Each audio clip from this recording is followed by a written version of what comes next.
భగవాన్ దివ్య చరిత్ర. ఇది సత్యసాయి భగవాన్ అనంత మహిమకు అద్దం పట్టే పారమార్థిక గ్రంథం. దీనిని భక్తజనులు భక్తితో పారాయణ చేసి ఆ సాయినాథుని ప్రేమను సంపాదించును. ఈ పుణ్యగ్రంథ రచనకు సంకల్పం కల్పించి సత్యసాయి భగవానుడే, రచింపజేసింది భగవానుడే, రచించింది భగవానుడే, కేవలం నిమిత్త మాత్రుడే. ఈ విధంగా భగవాన్ శ్రీ సత్యసాయి బాబా మహా అవతార వైభవ కార్యక్రమంలో ఒక చిన్న ఉదాహరణగా స్వామి నన్ను అనుగ్రహించారు. ఇది నా అపూర్వ భాగ్యం. ఇందులోని ప్రతి చిన్న సన్నివేశము మనలోని అజ్ఞానాంధకారాన్ని పటాపంచలు చేయగలిగిన శక్తి కలిగించినటువంటిదే. అందువల్ల ఆత్మసాక్షాత్కరణకు ఈ గ్రంథం తోడ్పడగలదు. అందుకు అన్ని వేళలా విశ్వమానవ కోటికి చేయూతనిచ్చి సాకలేనని ఈ జగత్ప్రభువును సత్యసాయినాథుని మనసారా ప్రార్థిస్తున్నాం. అఖిలాండ కోటి బ్రహ్మాండ నాయకుడు, ఆపద్బాంధవుడు, సచ్చిదానంద పరబ్రహ్మ స్వరూపుడు అయిన శ్రీ శ్రీ సత్యసాయినాథ భగవంతుని పాదపద్మములకు శతకోటి వందనములు సమర్పిస్తూ తపోవనం అనే ఈ గ్రంథ పారాయణము ఉపక్రమిస్తున్నాం. ఈ గ్రంథము నామధేయం తపోవనం. పుట్టపర్తిలో ప్రసాద నిలయం నుంచి విశ్వవిద్యాలయం కార్యాలయానికి వెళ్ళే పర్వత మార్గంలో ఒక మర్రి చెట్టు ఉంది. అది ధ్యాన వృక్షం. అది తపో వృక్షం. 1959 సంవత్సరం జూన్ 29వ తేదీ నాడు భగవాన్ శ్రీ సత్యసాయి భగవాన్ బీజాక్షరాలతో కూడిన ఒక తామ్ర పల్పం సృష్టించి నేలలో నిక్షిప్తం చేసి ఆ వృక్షాన్ని ప్రతిష్ఠింపజేశారు. ఈ సందర్భంలో భక్తులను ఉద్దేశించి భగవాన్ బాబా, ఇది బుద్ధ భగవాన్ బోధి వృక్షం, ఇది జ్ఞాన వృక్షం. బాలకృష్ణుడు ప్రళయకాలంలో పవళించి వటపత్ర సాయి అనే నామధేయం ధరించింది. ఈ వటపత్రము వల్లనే భగవద్గీతలో సూచించిన వృక్షం ఇదే. ఇక్కడ తపస్సు చేసిన సాధకులకు కార్యసిద్ధి, కాంక్షసిద్ధి, కార్యానుకూలత, ఇంద్రియ నిగ్రహం, చిత్తస్థైర్యం లభిస్తాయి అన్నారు.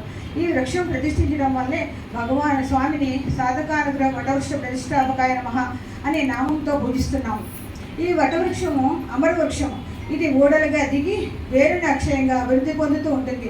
చల్లని నీడనిచ్చి హాయి కల్పిస్తుంది. నిజానికి సమస్త విశ్వానికి శాంతిని కలిగిస్తూ వ్యాపిస్తున్నటువంటిది.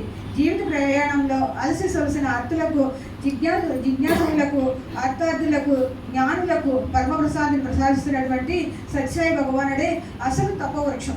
ప్రసాదులేవే తపోవనం. ప్రసాదులని నిర్మాణం ఆరంభించక ముందు ఒకనాడు ఆ కొండల ప్రదేశంలో నిలబడిన భగవాన్ బాబా నుడి నుండి ఈ దివ్యవాకులు వెలువడ్డాయి.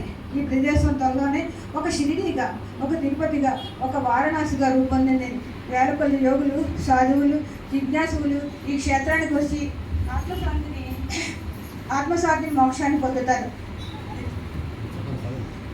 ఇచ్చటి నుండే సనాతన ధర్మోద్ధరణ కార్యక్రమం ఆరంభమవుతుంది. ప్రపంచ నలుమూల నుంచి లక్షలాది మంది నన్ను వెతుక్కుంటూ ఇక్కడికి వస్తారు. ఈ అనంతమైన జన సందోహం చివర నిలబడి ఉన్నారు. దూరం నుంచి చిన్న చుక్కగా కనిపించే ఈ కాషాయ రంగం చూసి తాము జన్యులమని భావిస్తారు. స్వామి మాటల అనతి కాలంలోనే ప్రశాంతి నిలయం ఏర్పడింది. విశిష్టమైన ప్రశాంతి మందిరము, మహాగోపురంలో భక్తజనులకు అనేక అంతస్తుల ప్రసాదాలు ఏర్పడాయి. ప్రశాంతి నిలయం పట్టణ వాటిగా అయింది. పూర్ణచంద్ర సభామండపంలో సాయి గ్రంథాలు వెలిశాయి. ఇది మానవులందరూ అద్భుతమైన ప్రశాంతిని పొందే ఒక దేవాలయం, ఒక చర్చి, ఒక మసీదు, ఒక యూదుల ప్రార్థనా మందిరం. మానవ రూపంలో అవతరించిన భగవంతుని అపారమైన ప్రేమలో లీనమై అత్యున్నతమైన ప్రశాంతిని ఇక్కడ అందరూ పొందవచ్చు. ప్రతి మానవుని హృదయం ప్రశాంతిలీనంగా మార్చడమే నా లక్ష్యం. ఈ లక్ష్యం నెరవేర్చడం కోసమే ఈ నా అవతారం వచ్చింది అన్నారు భగవాన్ బాబా. ఎవరు ఏ దైవమైనా సరే ఇక్కడ స్వేచ్ఛగా హాయిగా ధ్యానించుకోవచ్చు. ఎవరు ఆటంకపరచరు. ఈ అవకాశం ఈ విశ్వం మొత్తంలో ఎక్కడా లేదు. అందుకే ఇది విశ్వ తపోవనం. ఇక్కడ తపస్సిద్ధి చాలా త్వరగా కలుగుతుంది. నిరాకారుడైన పరబ్రహ్మ స్వరూపుడు నిరాకారుడే ఇక్కడ నడయాడుతున్నాడు. నీవు తపస్సు చేస్తూ కూర్చో చాలు, భగవంతుడే నీ ముందుకు వస్తాడు. నీ ఎదుట నిలబడతాడు, మందహాసం చేస్తాడు, నీతో మధుర భాషణ చేస్తాడు, నిన్ను శృతిస్తాడు, నిన్ను ఆశీర్వదిస్తాడు, నీలో దివ్యానంద గురిని కుమ్మరిస్తాడు. ఈ తపోవనంలోకి ప్రవేశించడం జన్మల అదృష్టం వల్ల మాత్రమే కలుగుతుంది. అందుకే భగవాన్ బాబా అంటారు, నా సంకల్పం లేదే ఎవరు ఈ పుట్టపత్తులో అడుగు పెట్టలేరు, యాదృచ్ఛికంగా కూడా ఎవరు ఇక్కడికి రాలేరు అని ఇది అక్షరాల నిజం. సత్యదేవాయ ధీమహి తన్నః సర్వ ప్రచోదయాత్.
శాంతి